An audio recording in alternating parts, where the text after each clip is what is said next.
financial markets in turmoil. What are the root causes of the financial crisis? The dollar losing value. Heading for its biggest loss in nearly 3 decades. Will Social Security even be there? I don't know. Buy or rent? That's a very good question. Interest rates. I'm not so sure. Where do you put your money? I don't know. Welcome to the show that answers your questions. This is Follow the Money Weekly with your host, economist and best-selling author. Here's Jerry Robinson.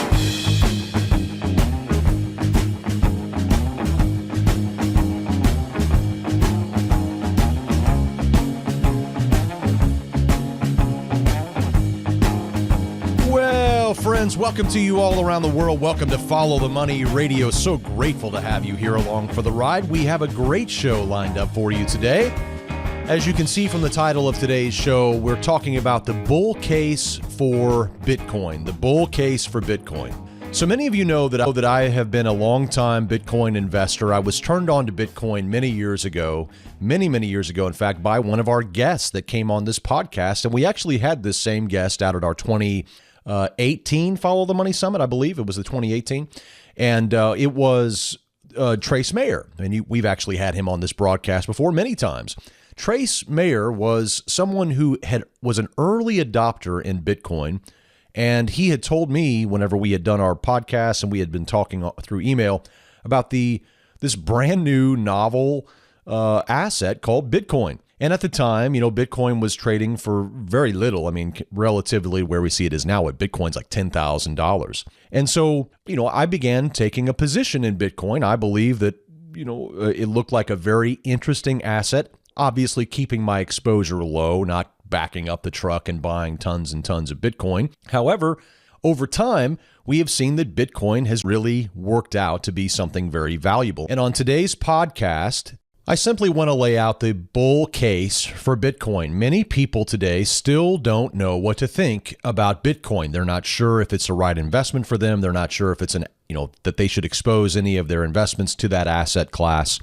And today what I want to do is I just want to go through and explain why I invest in Bitcoin, why I am presently still dollar cost averaging into Bitcoin, even here at $10,000 prices, and explain to you some of my reasoning as to why I think Bitcoin is going to go much higher. And in fact, I'll even give you my price target on today's podcast.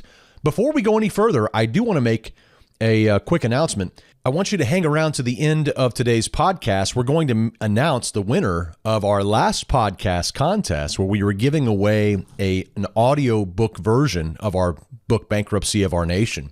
And on today's podcast, I'm going to be giving away a Ledger Nano S. It's one of the very best cryptocurrency hardware wallets around. We actually use the Ledger Nano S, and it's a $50 value, and we're going to give away one of those to one of our lucky listeners. Hang around towards the end of today's podcast to get the details on how you can win that new prize on this podcast. Now, let's talk about Bitcoin. Let's explain the reason why Bitcoin is likely to go higher and why it is likely to go higher. Now, many of the reasons in support of Bitcoin were actually laid out in our last podcast, where we had talked about 4 signs of America's economic decline. And you may recall from that podcast that I had shared 4 signs. Number 1, that America's debt-based monetary system is unsustainable, right? Undoubtedly, we have a debt-based monetary system, and that system is breaking down before our eyes. Sign number 2 was the systematic destruction of the United States dollar. Our currency is being debased right before our very eyes. Sign number 3 is that the Federal Reserve, our central bank here in the United States, operates with near zero accountability, and as we can tell by their policies. And then sign number 4 is the general over-reliance upon credit here in the United States. So we have a sick economy here in the United States, and that sick economy is actually rooted in a sick currency that is being debased and debauched on a regular basis. So the typical response to this understanding would be, well, we need to find assets that don't go down, or assets that actually go up in times of inflation. And traditionally, we would think of things like gold and silver, precious metals, In fact, in my book, Bankruptcy of Our Nation, I talked about the PACE investing philosophy: precious metals, agriculture, commodities, and energy. So these are areas that all traditionally go up in value when the United States dollar is losing value, as it is in our current day. And while I own gold and I own silver for the long haul, I own it for the inflation protection that it can provide. We do the math and we can see that an ounce of gold 100 years ago was enough to buy a gentleman's suit, three-piece suit. And today we can use that same ounce of gold to go buy a fine man's three-piece suit. It holds its value. However, a dollar is not the same. It is a perishable item. If you place a dollar bill on a table and you walk away for 50 years and you come back, you'll find out that that dollar does not buy you what a dollar used to buy. But gold and silver hold their value. Well, what about Bitcoin? Bitcoin is a new kind of approach that is radical in the fact that it is decentralized and there is no third-party intermediaries that stand between the users of Bitcoin. It is a trustless system in a world of a trust-based model. See, our legacy financial companies today, the banks, the Wall Street banks, the institutions, they have a trust-based model. And this trust-based model requires us to put trust into these intermediaries. And what we're discovering is that many of these intermediaries between us and, the transactions we make with money are actually actors that perhaps should not be trusted. Have you seen what the big banks are doing? Have you seen what the Federal Reserve is doing, right? It's debauching our currency.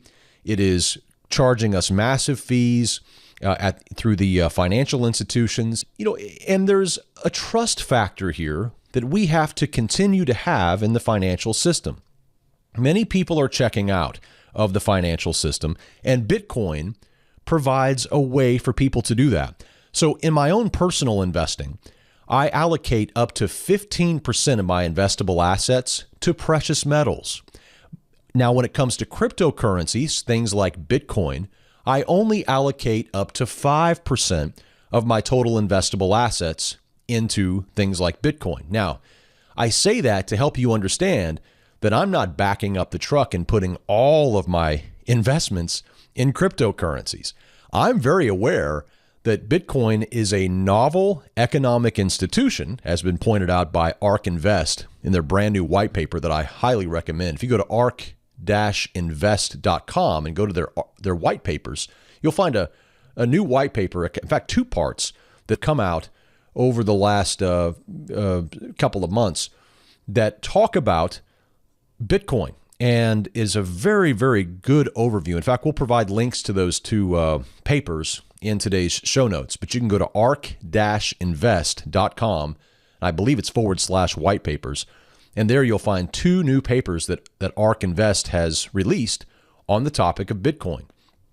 And you're going to find a lot of great information in there. I just read through those 2 papers over the last week.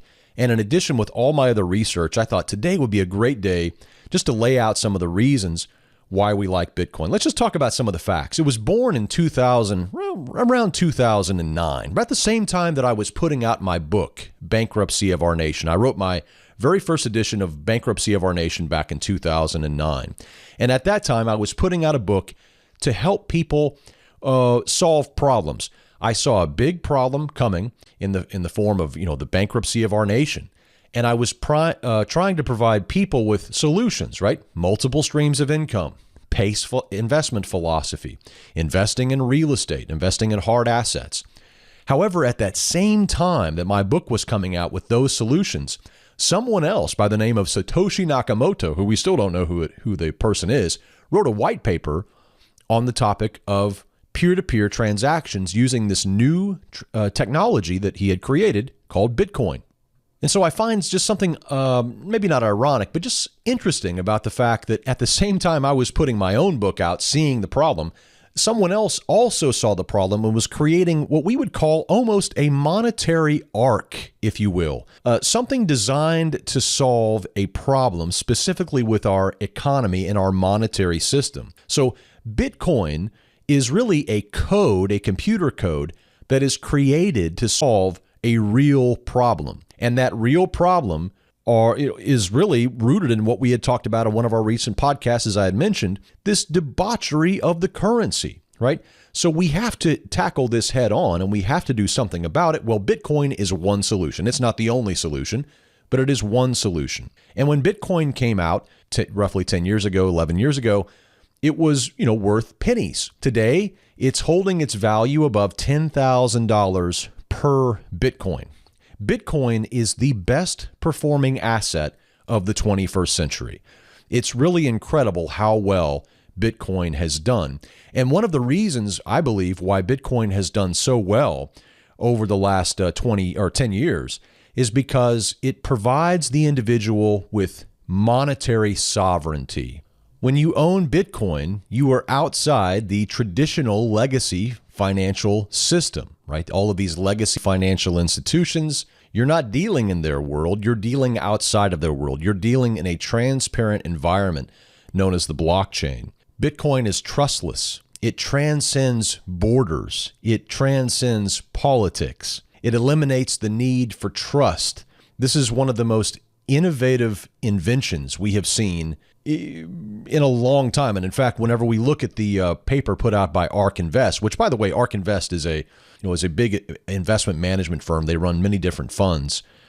And in their white papers, they've just pointed out that this is one of the most incredible inventions since the advent of gold.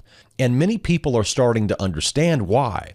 Because there is no control that the central bank has over Bitcoin. In other words, the monetary policy of Bitcoin is predictable. There are going to be 21 million Bitcoin ever created over the course of time. That's it. So no one can inflate the supply of Bitcoin proper. No one can. No one can inflate the supply of the 21 million Bitcoin. The central bank cannot decide to go and debauch Bitcoin. No one can do that. Therefore, because of a predictable monetary policy and a predictable total supply and a very predictable inflation rate, which, by the way, just as of this year, as of May, due to the last halving event that occurred, Bitcoin's inflation rate is now lower than that of physical gold. Well, this is very attractive in a world that is threatened with hyperinflation, with all of this money creation that's going on. Bitcoin appears to be very attractive in this kind of environment. But the mainstream media and the financial media in particular have this fascination with Bitcoin that's actually bordering on kind of being, kind of perverse. They have declared Bitcoin be dead, literally dead, 380 times since 2010.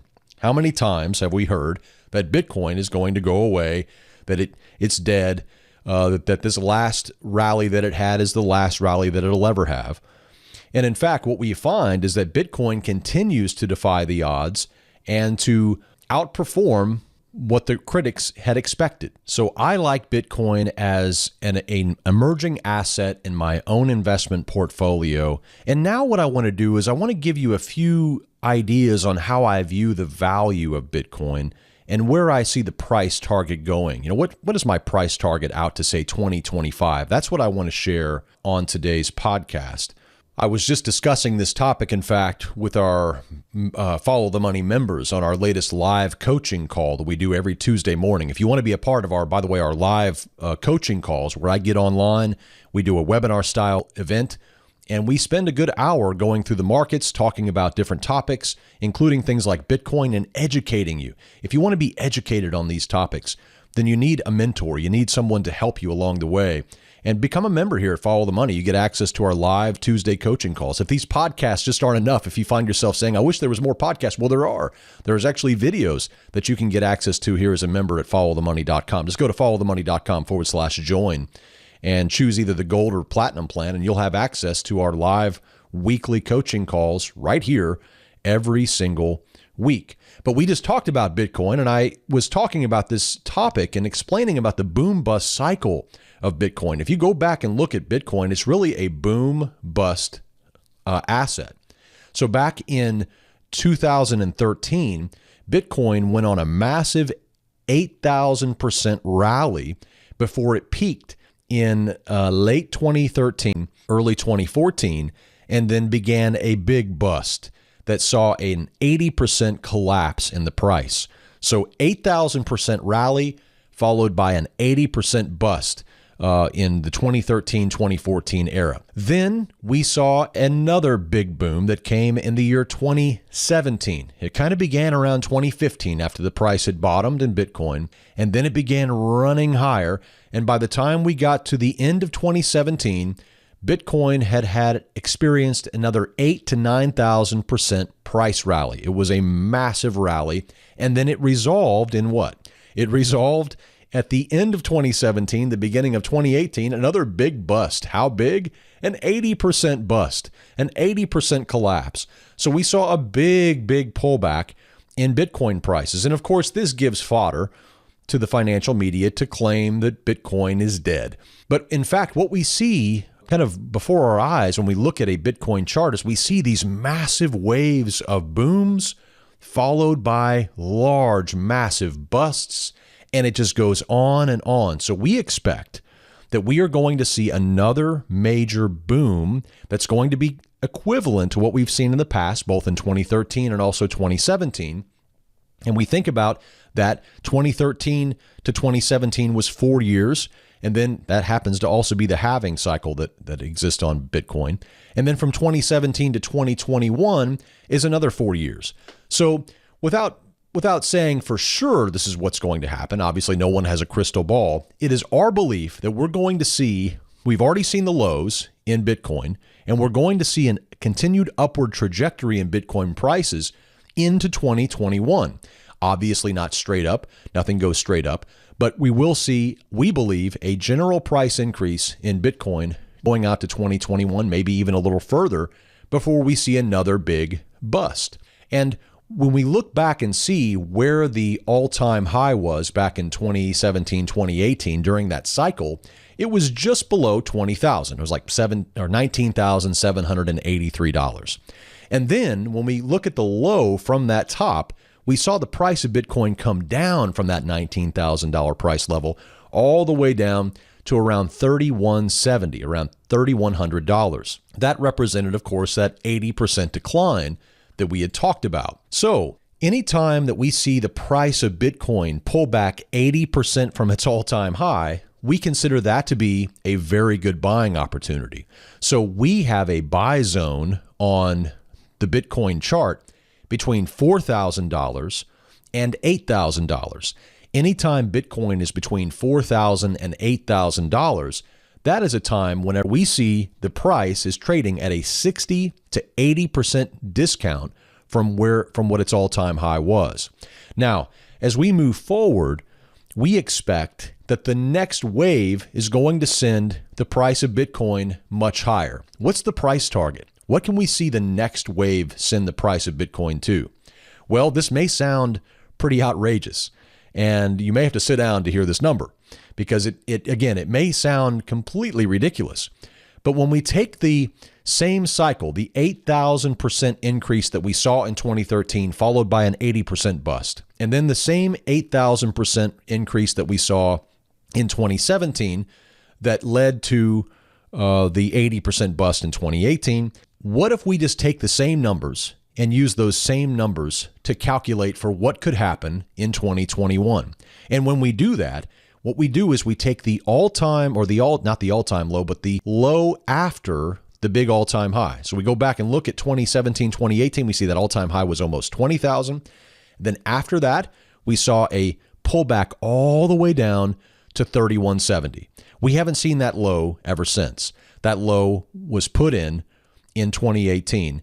So what we'd simply do is we take that 3,170 as the low, and then we add the 8,000% price rally to it. And when you do that, when you actually take the figure 3,170, which was the low that was put in 2018, or you assume that it could run another 8,000% as it did in 2013, as it did in the 2017 rise, well, we come to a price target of around $275,000, somewhere between $250,000 and $300,000. Someone recently said to me Bitcoin is at $10,000. That sounds expensive. I said, how cheap would it sound if the price of Bitcoin was $100,000? $10,000 would sound like a steal, wouldn't it? It's all a matter of perspective.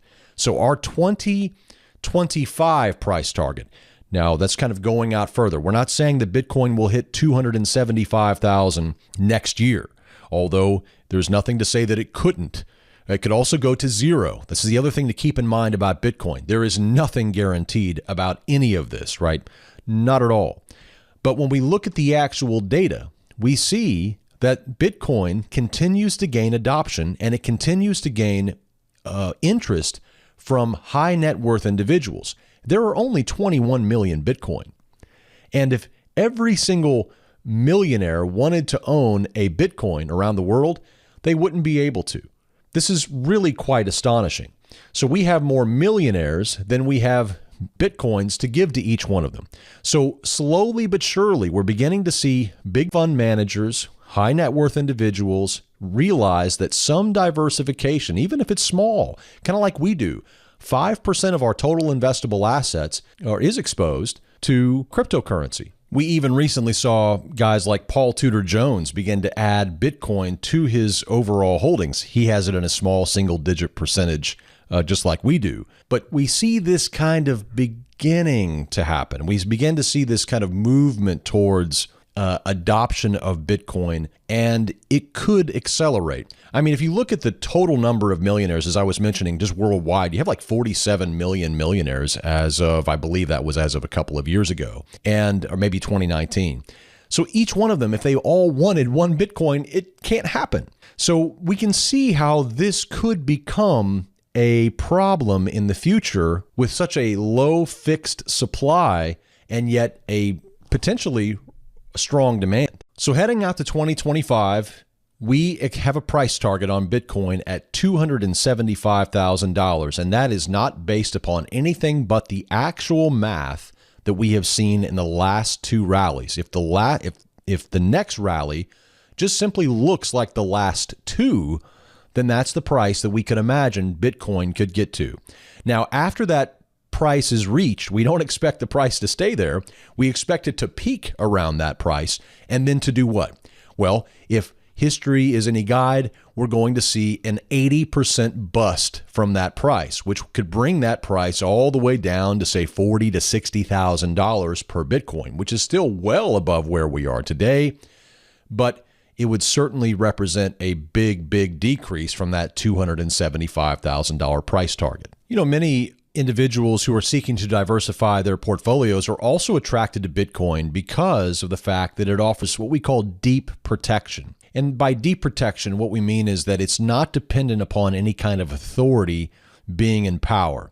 If the United States went away tomorrow, let's just say that it just went away. Well, the United States dollar would then be what? It'd be gone. I mean, the United States is the one who issues the U.S. dollar, right? Not Europe, not Brazil. So it's the United States. So if the United States goes away, what happens to the dollar? Well, it's toast, right? It's gone. But what happens to Bitcoin? Well, there you go. It's still here.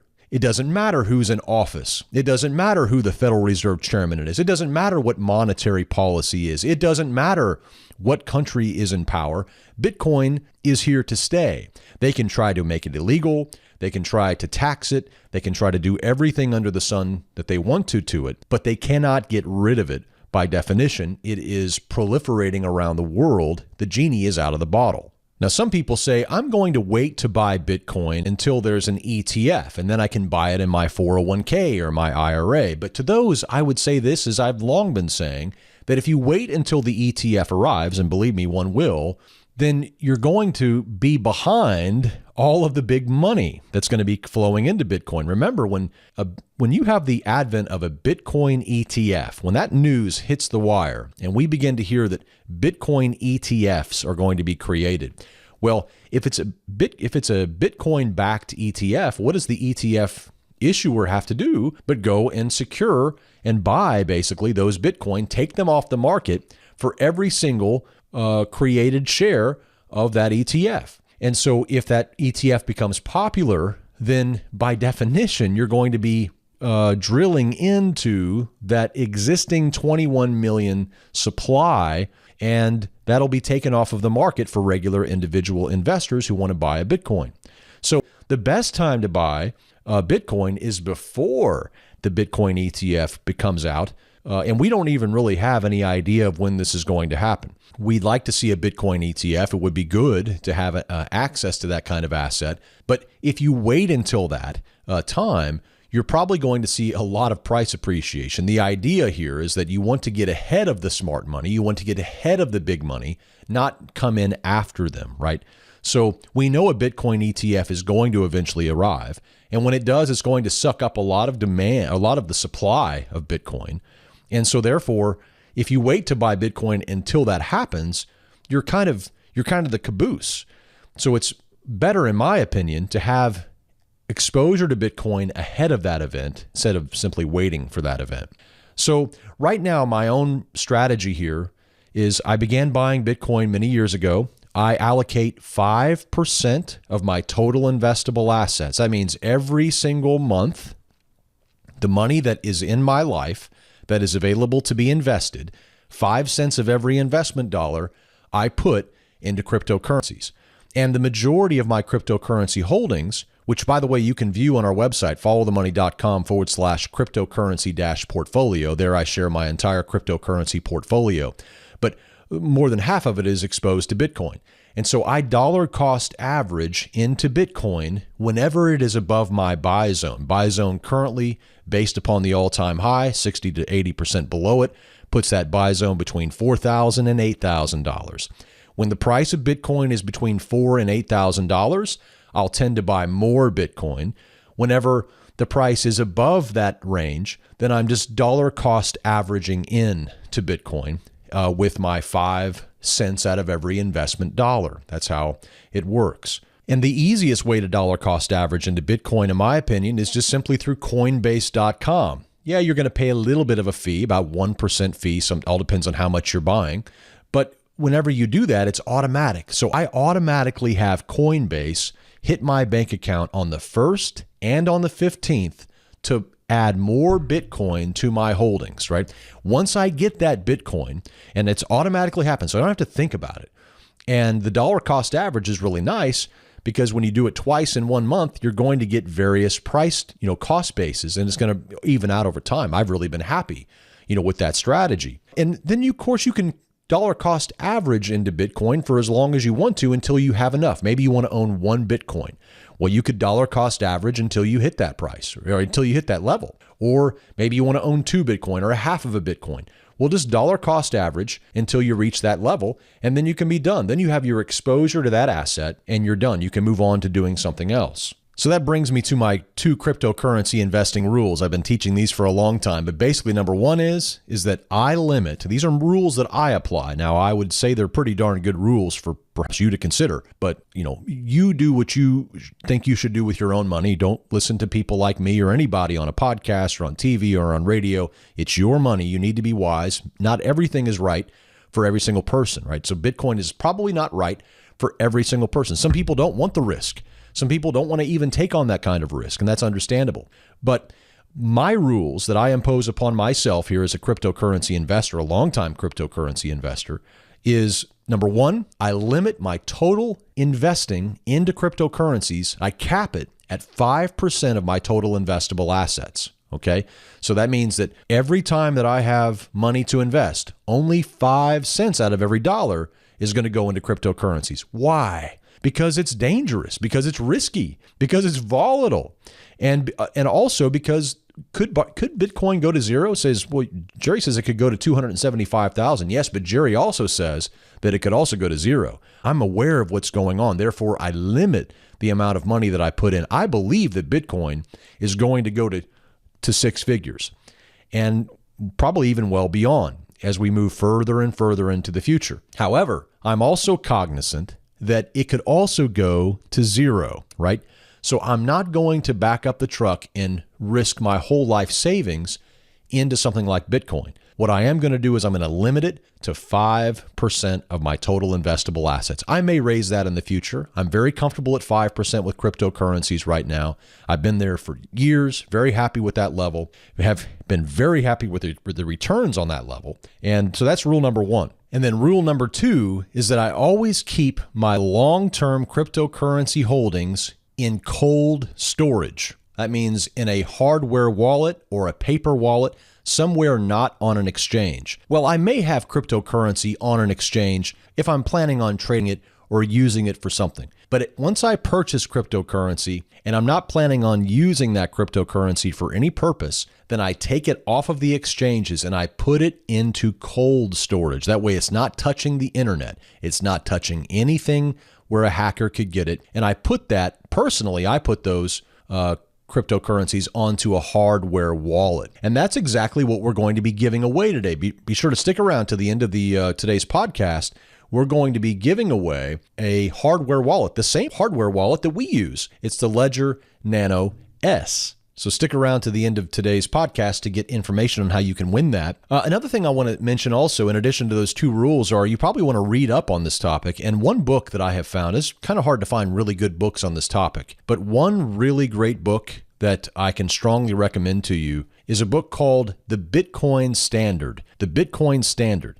This book provides a fantastic history of money in general and explains why Bitcoin is serving a very important purpose in today's world, and really builds a great case for it. So I strongly encourage that book. We have show notes. In our show notes today, we'll have a link to it. Just go to Amazon.com or wherever you like to buy books and search for the Bitcoin Standard. It's an excellent book. You can also check out many of our cryptocurrency resources here at Follow the Money. We have been educating on this topic for many years. We have many different videos we've done over the years, training videos. We have our own cryptocurrency portfolio I had mentioned to you. We send you out alerts anytime we add new cryptocurrencies. In fact, we just added 3 cryptocurrencies to our portfolio in 2020. We added Chainlink at the very beginning of the year when it was trading at around $1.96. It went up dramatically since that time. We also added 2 other cryptocurrencies just very recently to our portfolio. We are very careful about the kind of cryptocurrencies we invest in. At the same time, we also limit the amount of money that we put into these cryptocurrencies. Obviously, it's a very risky space, but it's also a very interesting space. And those of you who are looking for investing niches or trading niches, I really think cryptocurrencies represents one of the greater areas that you can look at and investigate here in the 21st century. So there you have it, the bull case for Bitcoin, our price target, our buy zone, why we like Bitcoin, how we approach it, our trading rules, our investing rules in Bitcoin, and even a book recommendation to go along with it. I sure hope this inspires you to investigate Bitcoin if you haven't already. We have had so many people over the years who have heard about Bitcoin through our website, through our podcast, and have purchased it only to send us letters saying, wow. We had one individual who bought mini Bitcoin back in 2012. He was very happy, obviously buying that, and still owns many of them. I just talked to another gentleman the other day who I coached many years ago, who had informed me that he had purchased 15 Bitcoin way back when they were trading for, less than $100. Many others of you have bought Bitcoin or other cryptocurrencies, and you've done very well. It's a risky space. It's a tough environment, but it also serves a very important purpose and solves a very important problem as we have incredible inflation today. So fixed, finite supplies of Bitcoin make it an incredibly unusual asset that I think many people would benefit from studying. All right, we'll stick around to the other side of this break. We'll be back with our final moments of today's podcast, and we'll also announce the winner of our most recent contest for our Bankruptcy of Our Nation audiobook. And we'll give out the details of how you can win a Ledger Nano S on the other side of this break. Hold tight.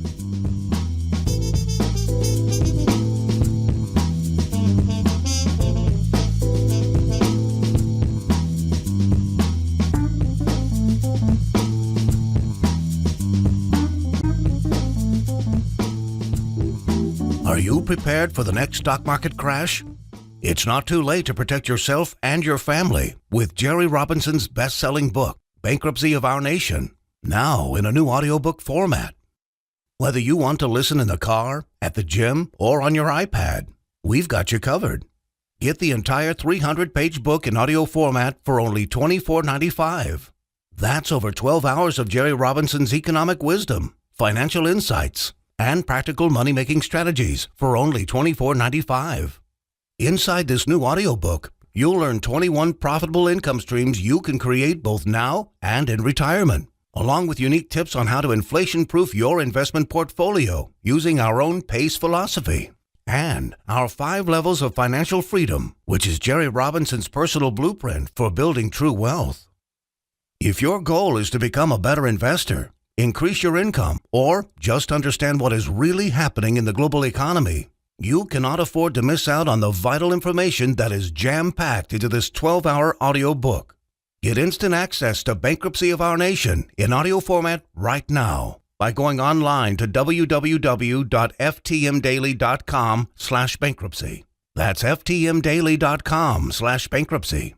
Download your copy today and get on the fast track to true wealth and a lifetime of financial security.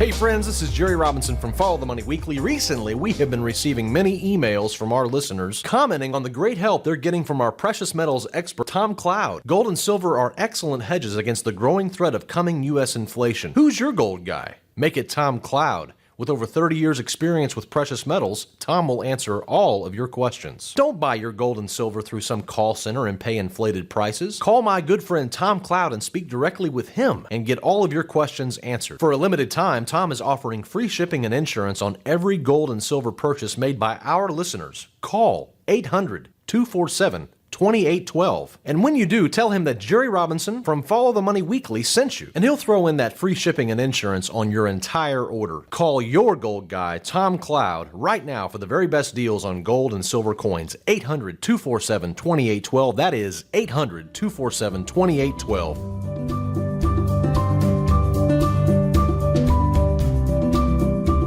All right, friends, welcome back to the broadcast. In this final moments, I want to announce the winner of our giveaway from our last podcast. You may recall we were offering a completely free audiobook version of our book, Bankruptcy of Our Nation. And the winner is Bruce R. from Florida. Great news, Bruce. We're going to be sending you a free copy of our audio version or audio book, Bankruptcy of Our Nation. Congratulations to you and thank you for participating in our giveaway. Now today we're going to move into our next giveaway, and this time we are giving away a cryptocurrency hardware wallet, a Ledger Nano S.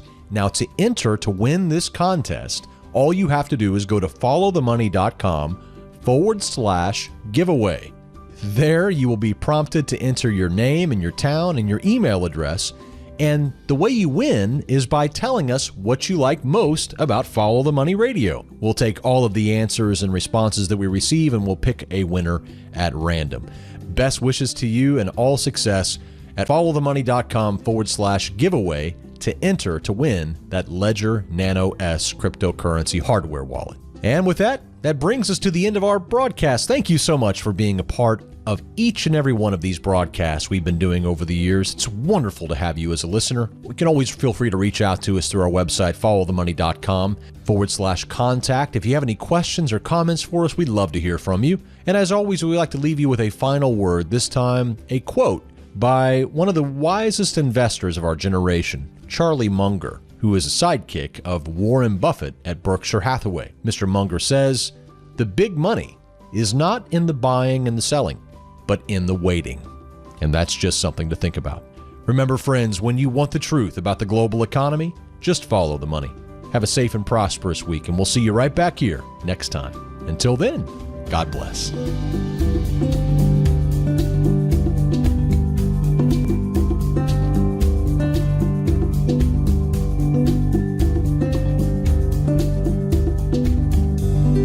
information contained on the Follow the Money podcast is strictly for informational and educational purposes. It should not be construed as specific investment advice. The views and opinions of our guests and sponsors, including Tom Cloud, are their own and do not necessarily represent the views of FTMDaily.com or Robinson Media Group, LLC. Jerry Robinson does hold an insurance license and at times may offer consulting on life insurance and fixed retirement income products. Follow-up, individualized responses to email or phone requests that involve the rendering of personalized investment advice for compensation will not be made absent compliance with state investment advisor registration requirements or an applicable exemption or exclusion and applicable insurance regulations. Past performance is not indicative of future results. You should be aware of the real risk of loss in following any strategy or investment discussed on the podcast. Remember, never do your financial planning through podcast or radio. It's your money. Be wise. Do your due diligence and always consult a trusted financial professional before making any financial decisions.